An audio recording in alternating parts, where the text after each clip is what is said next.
Hi guys, welcome to sister channel. Sister চ্যানেলে আপনাদের সবাইকে স্বাগত।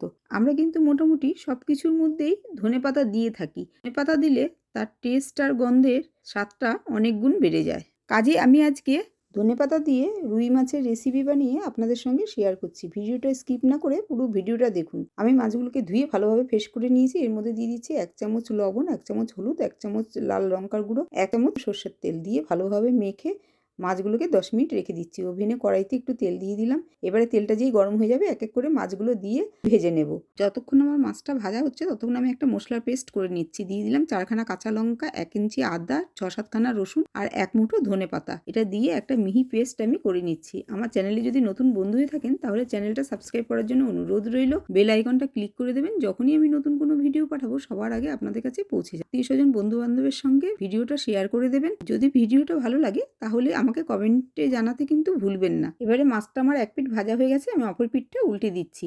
এইভাবে আমি সম্পূর্ণ মাছগুলোকে ভেজে নিচ্ছি। দেখুন মাছ ভাজা আমার হয়ে গেছে। সেই মাছের তেলের মধ্যেই আমি ফোড়নে দিয়ে দিচ্ছি সাদা জিরে, টুকরো করে রাখা 1খানা দারচিনি, একটা তেজপাতা দিয়ে একটু ফ্রাই করে নিচ্ছি। যখন ফোড়ন দিয়ে সুন্দর একটা গন্ধ বেরোবে সেই সময় আমি কুচিয়ে রাখা পেঁয়াজটা দিয়ে দিলাম। দিয়ে 1/2 চামচ লবণ দিয়ে দিলাম।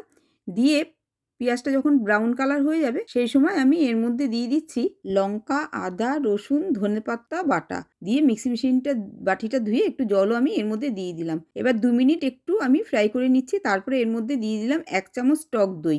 আপনারা চাইলে টমেটোও ব্যবহার করতে পারেন। এর মধ্যে কিছু মশলা আমি অ্যাড করছি। ধনের গুঁড়ো 1 চামচ, অল্প একটুখানি হলুদ গুঁড়ো, একটুখানি লাল লঙ্কার গুঁড়ো দিয়ে ভালোভাবে আবার আমি কষিয়ে নিচ্ছি। এই সময় গ্যাসের ওভেনটা আমি একদম লোতে রেখেছি।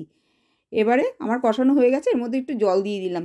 দিয়ে ঢাকা দিয়ে 3 মিনিট আমি একটা জলটা ফুটতে দেবো। যেই ঝোলটা আমার ফুটে যাবে তখন এর মধ্যে ভেজে রাখা মাছগুলো দিয়ে দিলাম। স্বাদ মতন লবণ দিয়ে দিচ্ছি। দিয়ে ঢাকা দিয়ে 3 থেকে 4 মিনিটের জন্য আমি এটা হতে দেব। 3-4 মিনিট পরে ঢাকনাটা তুলে মাছগুলো একটু উল্টে দিই। এর ওপর দিয়ে 2খানা কাঁচা লঙ্কা দিয়ে দিলাম। দিয়ে আবারও ঢাকা দিয়ে আমি 3 মিনিটের জন্য এটা ঢেকে রাখ। 3 মিনিট পরে ঢাকনাটা তুলে নিলাম। নিয়ে ওপর দিয়ে একটু কসুরি মেথি ছড়িয়ে দিলাম। এবারে গ্যাসের ওভেনটা বন্ধ করে দিয়ে আমি এটা ঢাকা দিয়ে 2 মিনিটের জন্য রেখে দেব। পরিবেশনের জন্য আমার ধনিয়া ফিশ একদম ওপর দিয়ে একটু ধনেপাতা ছড়িয়ে দিয়েছি। এভাবে একবার বানিয়ে খাওয়ার জন্য অনুরোধ রইল। আপনারা সবাই ভালো থাকবেন, সুস্থ থাকবেন। ধন্যবাদ।